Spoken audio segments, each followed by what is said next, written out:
How many of you guys own your own business already? How many of you starting? And use QuickBooks? Okay, tonight we're pretty much going to cover just basic accounting and a little or overall of QuickBooks. Just the basics, just you to know what it can do. I don't think you remember everything when it comes down to it, but at least you know like what QuickBooks has to offer. Fine.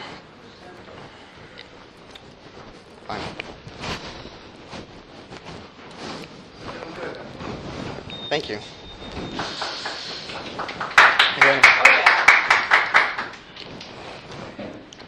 Okay, I'm going to start with. I think it's very important for every business to track their bookkeeping and inventory and everything that goes on in their business, so you can make projections and do budgeting, find typical mistakes that happen. And then the main reason is if you're tracking your business properly, you can make proper decisions that will help you grow your business. I think I'm going to start with showing you a typical income statement and balance sheet. We'll just go through it quickly. If you have any questions, please feel free to ask as we go along. This is a sample company that QuickBooks. This is a sample company that QuickBooks creates when you get the QuickBooks program.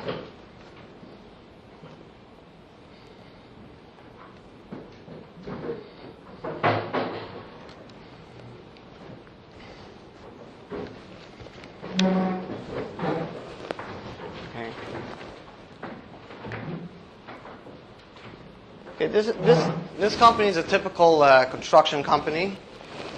As you see, it goes through all the income accounts, and you have afterwards the cost of goods sold, which then leads you to your gross profit, and then you have your operating costs. It is very important to track. No, I don't. I'm sorry. I'm sorry.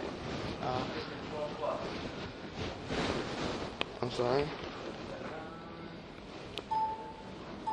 No, it doesn't really work with this. It's very important when you're tracking the income and expenses in a business to know what's your cost of goods sold and what's your operating cost. If you have an X amount of income per year or per month, and you have your set operating costs, you always want to know where's your break even, and you can only know that after you know what your cost of goods sold is. Like that, you can also figure out how many units you have to sell or how many hours you have to sell to be able to cover costs, and then grow from there. So like this, you'll know your profit margin on the cost that you're selling, because your operating cost is pretty much, most of it is fixed cost, and even as your business grows, you'll have more income, which will mean that your cost of goods sold will be a lot more.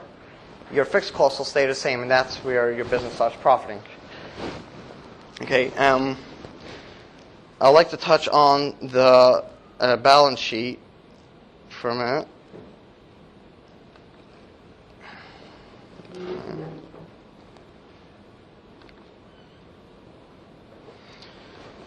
Okay, so your income statement is only accounts that have to do with your income and your expenses.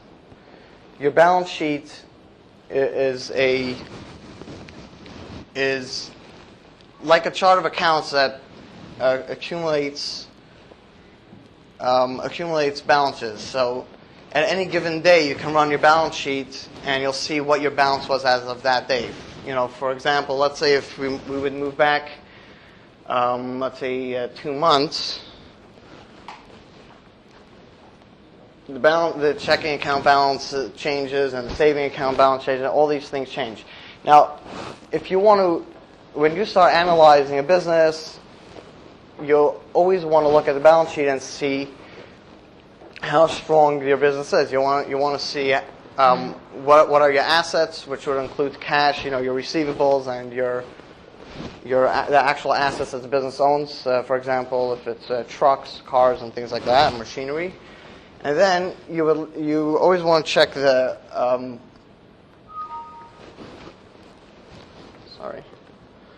you always want to check how much liability do you have. So if your liability is more than your assets, you may want to think if your business plan is working out, or is it time to close shop.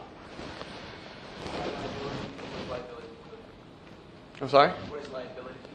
Liabilities will be anything from credit cards to debt. Yeah, any debt, pretty much.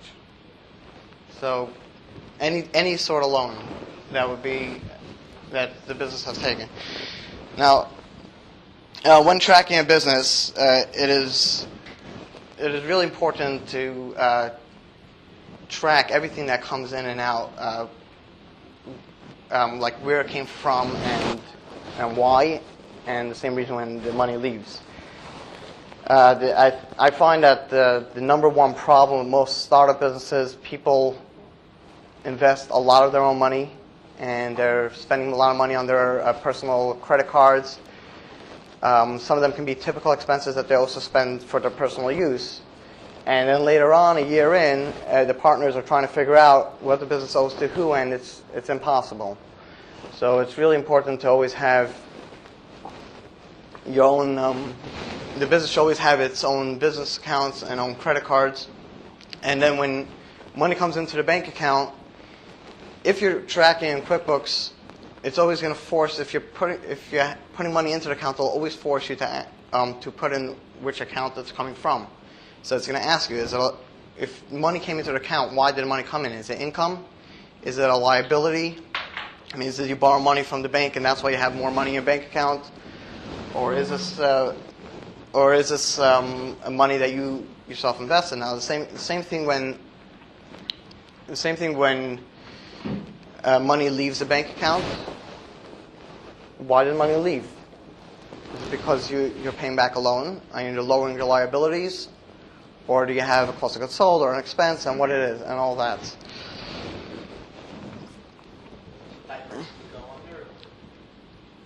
It depends what your business is. If your business is selling diapers, that will be part of cost of goods sold. Yeah.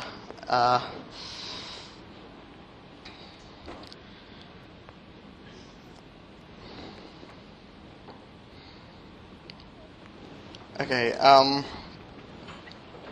Now, let's say you're selling diapers, for example.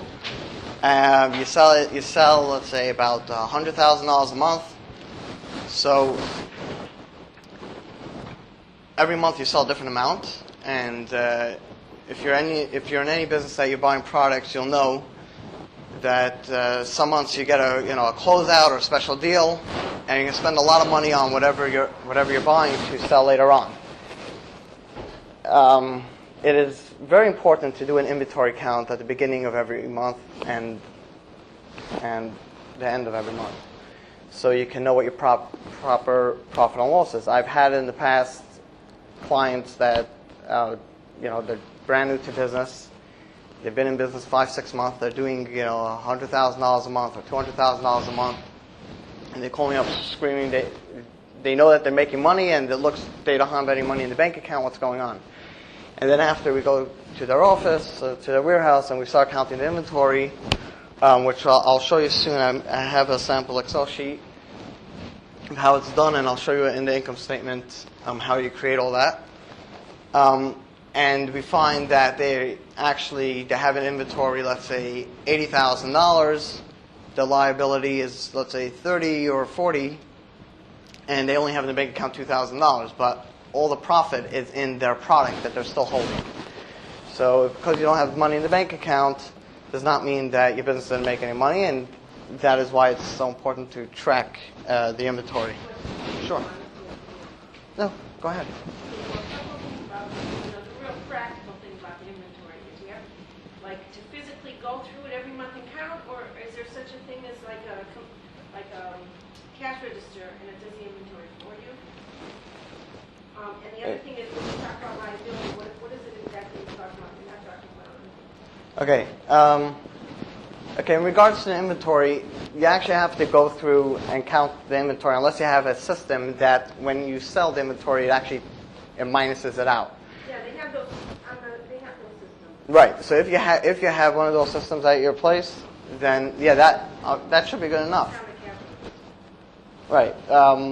Just marking the sale though, as if you're doing it through Quickbooks and you're just marking sale income, that wouldn't be good enough, because it's not going to actually lower your inventory.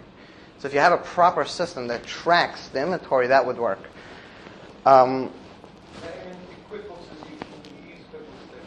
You could use Quickbooks to track inventory, but it's not very practical in most cases. Like if you're selling on Amazon, it's really not practical or eBay. It's not practical to track it in Quickbooks. Why is that? Well, it's very hard to download the transactions. I know there are some companies that have custom-made programs that do it for them, but I haven't seen anything that works perfect yet. So that's what we're talking about. We're doing manually in Quickbooks. You can do that, but if you're selling $20,000 or $10,000 a day, which most businesses do, it's going to cost you too much money to have someone there putting in every single transaction. It's not worth it. You might as well, unless you have to track the inventory anyways, and if you're doing that, you might as well get a program that tracks that. Otherwise, I really feel that the best thing for a business that's not large enough to buy a $100,000 program that's going to do everything for them, but they're too big to, that they're not selling 5 items a day. They're selling $20,000 worth or $10,000 worth a day, to do an inventory count once a month. So it takes a half hour to go through with a pen and paper. You have all the items down, and you mark how much of each. I'll show you the Excel sheet later on. I use Quickbooks to track my inventory, but the problem is, let's say every item I order, I get 10,000 pieces, comes from China on a boat. I've ordered 30 different products, so you have to rely that they counted it up. Then when I get to the end of an item, I'm like 100 pieces short, usually of each thing. Okay, so Gets recorded as a loss, but it kind of throws Quickbooks off.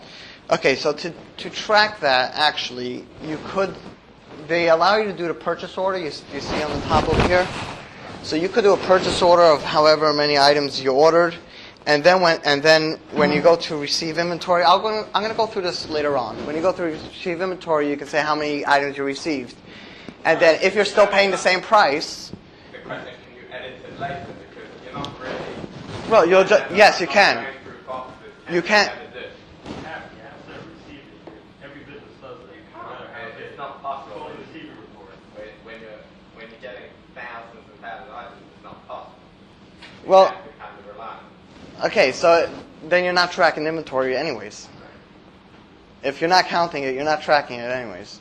So. Well, per box, they say that it's 100 pieces per box. You count the boxes. And how do you know how much you sold by the end, and by the end of the month? You have an idea how much you have left? Yeah, because every sale, I'm doing wholesale, so every sale goes in Quickbooks. Yeah, then you have to mark down let's say you ordered 100,000 items and only 80,000 is good. Okay, so either if you know on an average, you can just do it on a ratio. So every time you make an order, on ratio, you'll just make you'll just mark in that you got 80,000 instead of 100,000, and you'll divide that price by the 80,000. So if you paid, let's say, for 100,000 $1 a piece, you just take the 100,000 and divide it by the 80,000. That's how much it costs per piece. And when you sell it and you run the report later to see how much profit you profit per piece, that will answer that for you.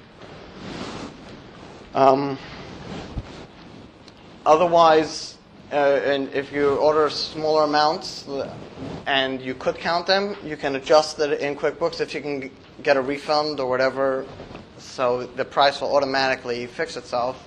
If you're not getting a refund, as I said, then just divide it by the items that you bought.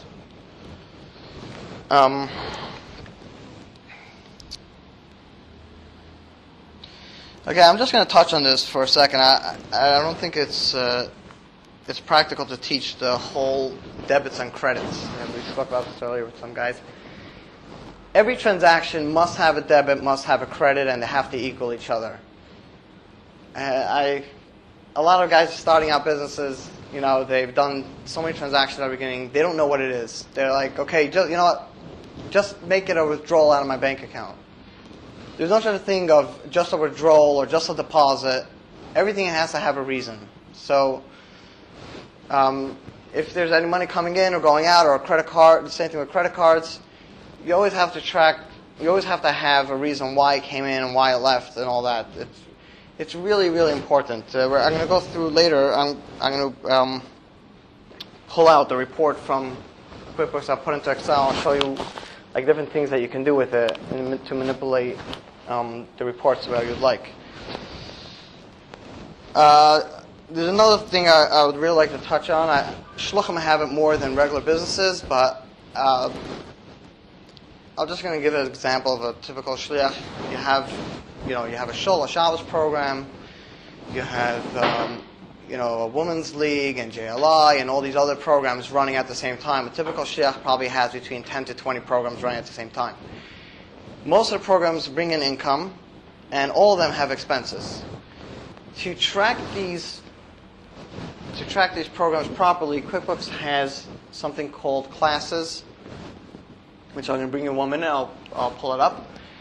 It is really important if you have a business that has separate income and separate expenses for the different products. I'm not speaking about items. If you have a business that has total different expenses, I'm going to bring you an example from Shluchim again.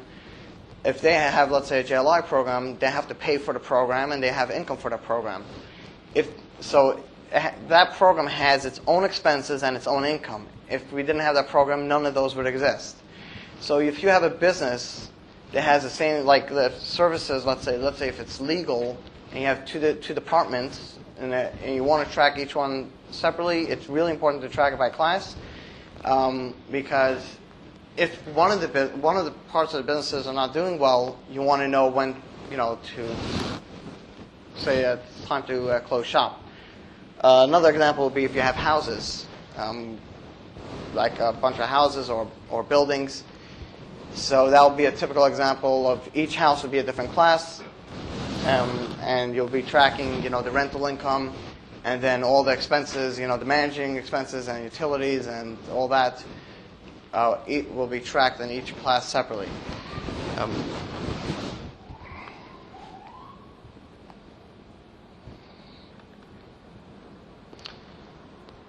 To go to classes in QuickBooks, you just go to company and financials, profit and loss by class. This is a typical example of classes. I'm just going to make. Yes. If you scroll down to the bottom, you can see each class has its own income and loss. And of course, if you have stuff that are unclassified, this is perfect. Everything is classified in this QuickBooks.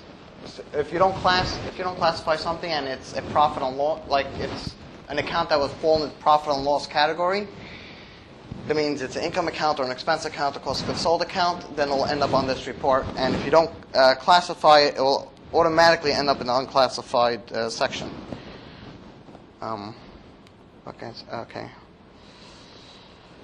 So as you can see over here, they have, I think that's new construction and the remodeling or whatever. So they're tracking it separately. So they have 100. They have they have 183,000 of total income. The material cost of them, 8,000 and change, and the labor, which is the most expensive cost of them, 96, which totals 105. This is their gross profit, which is 77,800. So now if they want to make whatever decisions they make, they can just do the ratio here, and they know that they know more or less what their actually QuickBooks offers to do that for you. They know more or less what their profit ratio is, and then they can make whatever decision they decide to make based on that. And then then you have the operating expenses, which over here they mark it as overhead. In a proper business, it should be divided and allocated to each class. So, for example, if you have, let's say, a bunch of buildings and you're tracking them separately, so if you know one building has 20 units, another building has 40 units, you may want to put the 2/3 of the expenses to 40 units and then 20% of the expenses to 20 units. And then you can know more or less how much profit you actually profited from each class.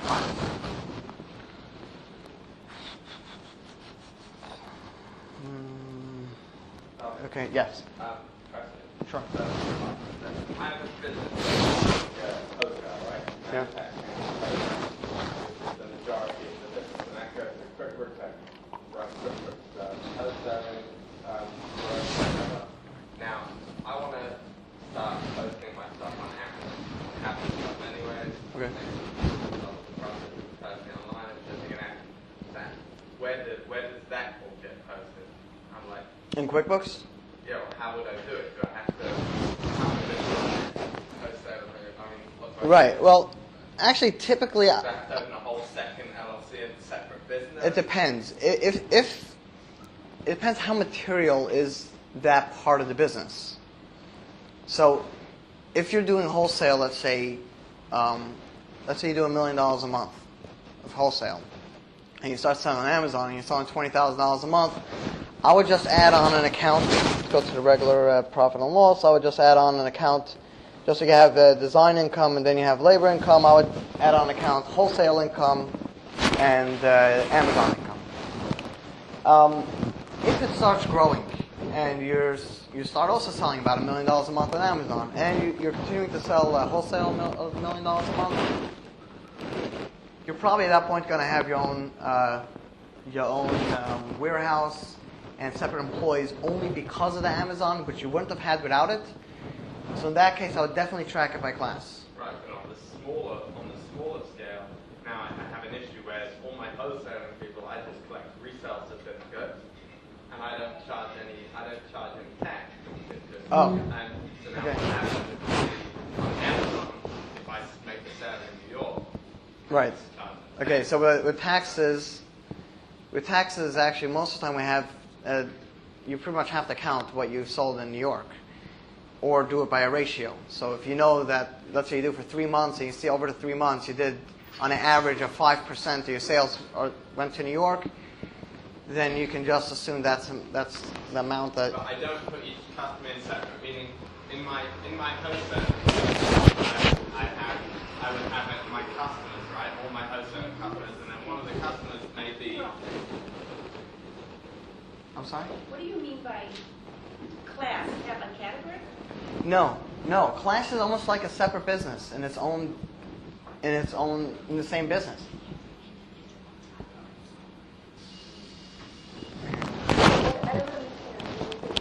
Okay. Okay.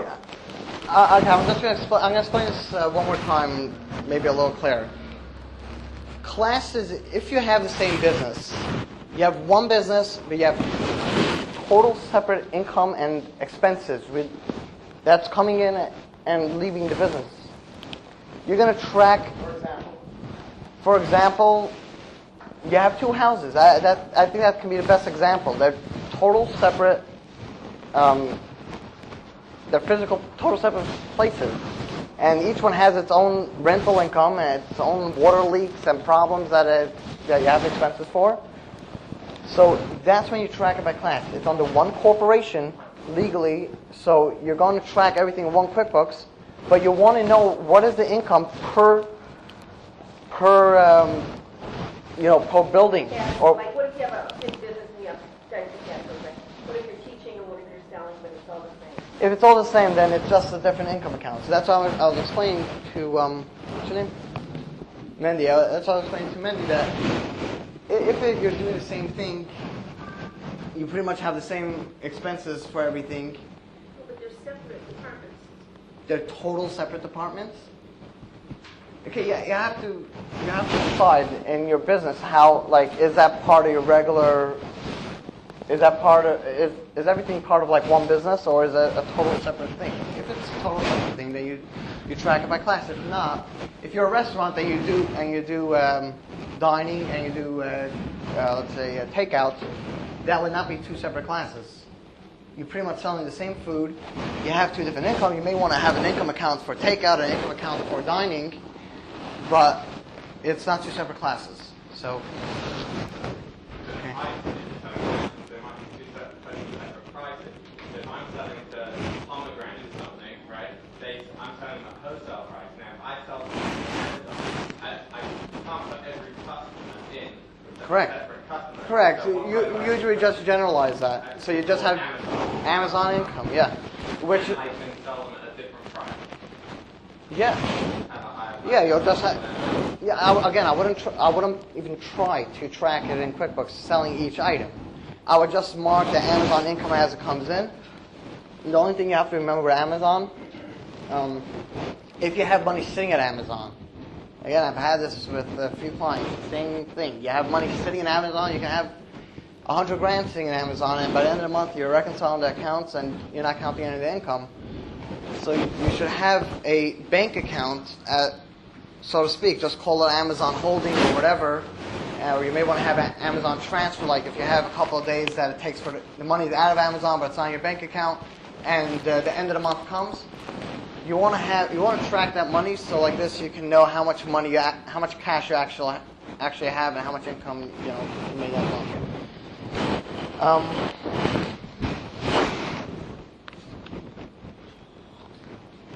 Okay, do you have time to do a little go through QuickBooks, the basics of QuickBooks?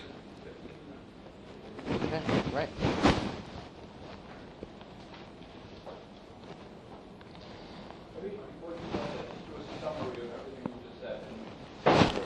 Okay.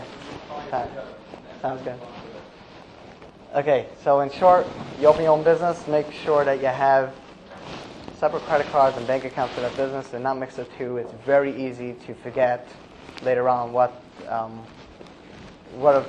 money came out of your account for your business, and later on when you want to get that money back tax free, or if you have partners and you want to take some money out, it'll be hard to track that. I can't stress more how important it is to, if you're opening up a business, to open up QuickBooks right away. You usually got major expenses when you're starting a business, and you have a lot of stuff going on. You're not going to remember everything. If you open up QuickBooks right away, create a QuickBooks account. Like this, you can track everything, all the cost for machineries or whatever it is. There's going to be usually a lot of loans at first, so you'll be able to track all that properly. Then we touched on the income statement and balance sheet, or profit and loss statement and balance sheet. What you may want to keep in mind is that, again, if you don't have a lot of money in your bank account, you made a lot of sales, does not mean that you're losing money. It could be that your money is in inventory, so it's very important to track that. To track the inventory by beginning of every month and by the end of every month. Again, if you have a business that has different segments to it, so for example houses or different programs that are totally separate from the other, so you should track those in separate classes in QuickBooks. That can give you a proper P&L. When analyzing your QuickBooks, when analyzing your income statement, it is very important to look at the gross profit, which is basically your sales, the cost of goods sold, your gross profit before operating expenses, That will usually tell you how much sales you have to do till you break even, and then if moving onwards while if you're growing or whatever, it'll help you a lot to figure out how much risk you can take if you're heading that direction. Now, analyzing your balance sheet, you would like to always see what your total assets are, which includes your receivables, your the money in the bank account, and your inventory or any fixed asset that you have, like a car or truck or machinery, against your liabilities. So if your liabilities are a lot higher than that, you're probably not doing very well.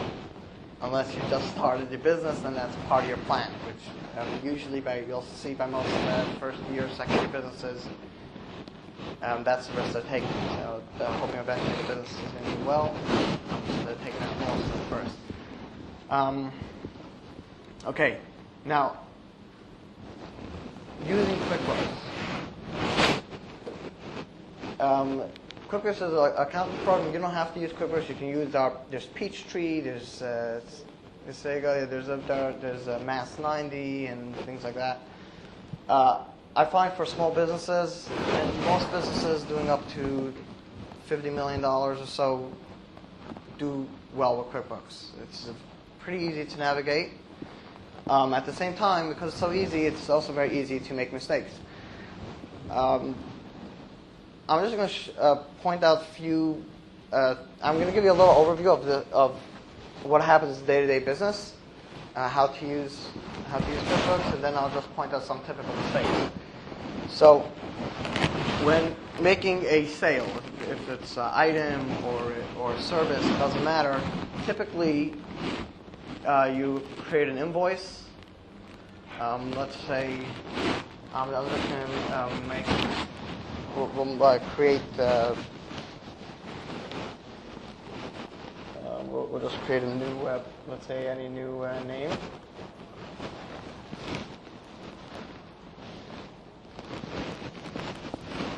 Okay. I'm just going to do a quick ad. You can do the whole setup. You know what? Actually, I'm just going to show you something quickly. If you have over here the address, I'm not going to put in the full address. That's enough. The point is that when you save it, and when you put the address in the person's name, it'll always automatically populate by the bill. Okay, let's say we have an item over here. I can move it out of the way. Okay, we're just going to call it the first expense. Quantity is going to be 4. We're going to charge, $30 a piece. Non-taxable. Let's make the date or earlier date. Over here, let's say do everything in 2009. Save and close. So, you just sold 4 units of whatever, and now we have that invoice. So the customer owes you this money. You go to receive payments, and as soon as you put in the person's name, the invoice shows up.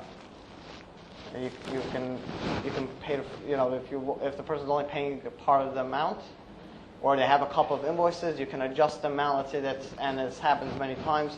The customer says, well, I'm only paying you $100 for that invoice because whatever. And the rest of the money is going to the next invoice. So over here, you're going to adjust that all the way to the right. And that will be your... That will be the payment that you receive from him. If you're going to put in his name again, if you put in the name again, it's going to show you like the total amount. It's going to show you the total amount of the invoice by the original amount, the amount due, and then you have the amount that he's going to pay now. Now, let me point something out. Let's say let's go into this invoice. Let's say we want to create a new item called, accounting, right?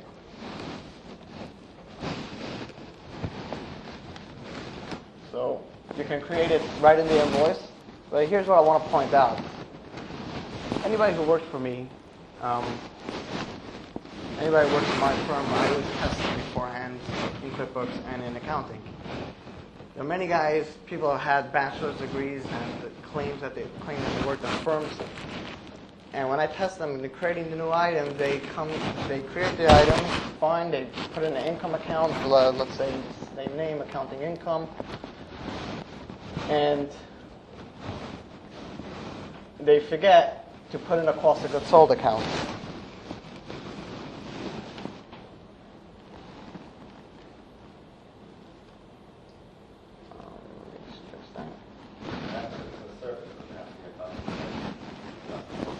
Well, 100%. In my accounting firm, my employees are the cost of goods sold. So if they're working more hours on someone's books, that I have to pay them more, and I have income against that. That doesn't go under salaries? The salary is under cost of goods sold. I have to figure out, and then I have my regular operating expenses stuff. I have a secretary and the office and all that. That's under the operating.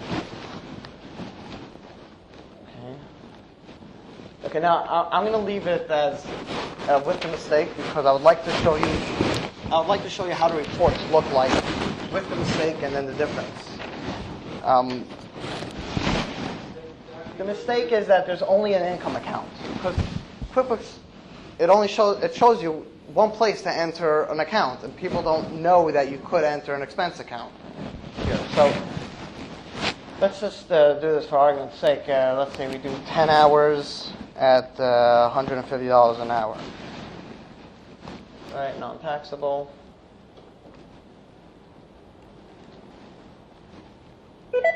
Okay. Now, we hire, let's say Maisha or something to do the accounting work. So again, it's really important when you put in the bill to put it against the same item. If you don't put it against the same item, let's say you put it again, you look for accounting, you don't find it, you create another account called, let's say, accounting expense.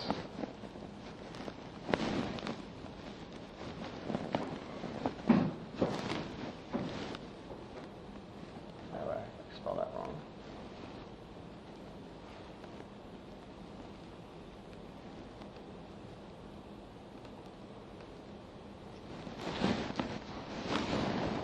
So let's say you create a cost, we said we're doing 10 items. Well, we're paying the guy, let's say, $50 an hour to do the work for us. And we put it against the correct customer. So later on we can run that report. Again, if you have classes, you'll put it under the right class. Then you save and close. Now, just to point this out, the billable is it's automatically checked, but it's only billable if you did not create the invoice. Then you can create an invoice out of it. If you already created the invoice, you might as well leave it blank. Anyways, you save and close. Now, I'm going to run a profit and loss. I'm going to run a profit and loss for 2009 because that's the only thing that we touched right now. So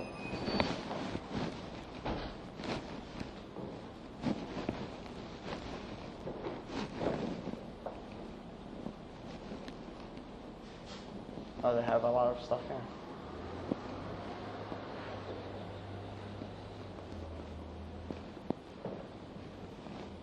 Sorry, that's good. Okay, let's go back a couple of years or ahead. I'm going to move this to 2019. There's definitely no transactions going on then. And we're going to have the bill at the same time. Then there's something.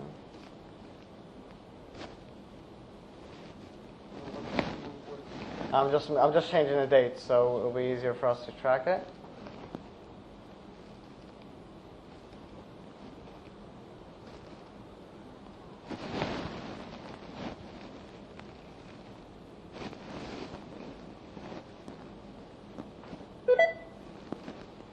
let's just adjust these dates.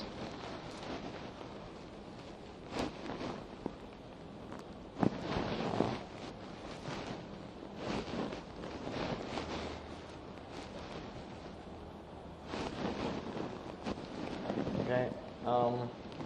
Okay, so you have your accounting income is you did 10 hours at $150 an hour, it's your $1,500. And then you have the design income, which we had there before. Your gross profit is basically everything, because we did not put a cost of goods sold account. Then you have your accounting expense, because that person, whoever entered the data, entered it directly against an expense account. Now, if you're going to try to run a report, profitability by item profitability, which is right here. Do it again.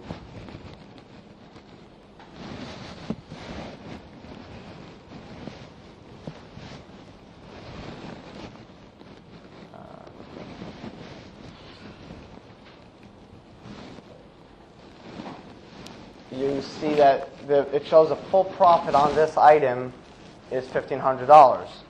Now, you did pay someone $50 or $50 an hour to do whatever work, and it's not showing that on this report.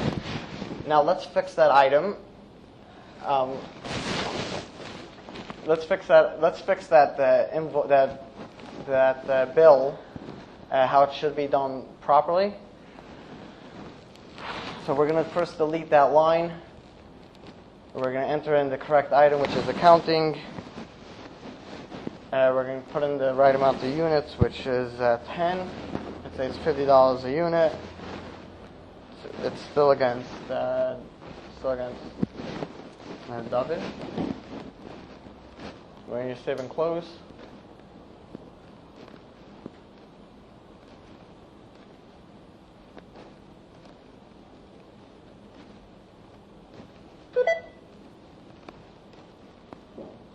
Now when you go to the item profitability, so you see that your cost is $50, the revenue for that item is $1,500, that's your gross profit. That's how you know you can do this per item.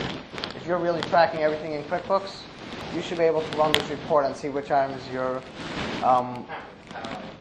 right. And I really suggest that you should add in the shipping costs and all these other things into each item. So if if you're buying $100,000 worth, just divide. When we have design it, the cost of the goods for the factory, let's say, 24 cards, it stood up, it works at 18 cents per greeting card, and then we add the shipping cost, we make it 20 cents per greeting card because that's with the cost. Right, yeah. So you add that in, that's all part of that. Okay, this report is fine, but your profit and loss is still going to be off. Okay, I'm just going to finish this part off. So you're showing on your accounting income, you're showing just the cost. You're just showing $1,000 of the accounting income, and the reason for that is because your item doesn't have a cost of goods sold account. So if you adjust it, when you set up an item, if you check this box, it will give you the option to enter in the cost of goods sold account. Let's say we're going to put it against accounting expense, and we'll fix that in the chart of accounts. So you're setting up the item with the cost of goods sold. Yes. Yeah. So to do that, and honestly, I've tested probably a few hundred guys. It takes me like 30 people to test until we hire someone, and most of them miss this check. They don't even realize this is so important. Most people don't look at the item profitability, but the cost of goods sold is probably one of the most important things you should track in a business. And because they forget to check this check over here when they enter in the services, they don't track it properly. And they're just, instead of showing, let's say, $200,000 of income and $100,000 of expense, it just shows you the net of that, the net profit of that as income. And you can't figure out what your ratio is. Okay, over here it's marked as an expense account. So I'm just going to fix that in the chart of account, and we're going to finish off with that.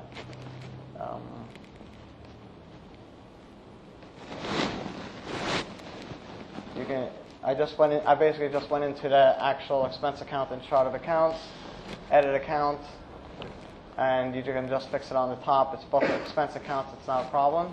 I marked as a cost of goods sold, and save and close. Now when I go back to profit and loss, here's my $1,500 of income, plus the $20, whatever, $120 from the design. I have $500 as cost of goods sold. My gross profit is $1,120, and then we didn't mark any operating costs for that period, so we're not showing anything else. So basically, you know that you're making, you're pretty much doubling whatever your cost is. So if it's costing $100, you know you're coming out with profits, $200. Okay, that's pretty much a general overview. I'm just going to repeat this again. You're opening up a business. You cannot run a business like, a fish from a lava malka. It's not. Eventually you're going to grow, and if you have partners, it's going to cause a lot of problems, fights and issues and legal issues. You should right away go to a professional, have them set up your books, and if you're doing the bookkeeping, you're like, if you know what you're doing, if you're an accountant or you learn bookkeeping, it's great, but if you didn't, go to a professional, it's worth it. Have them do your books properly so you don't run into problems later on.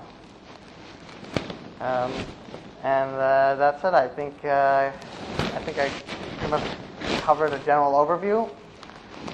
And that's it. Any questions?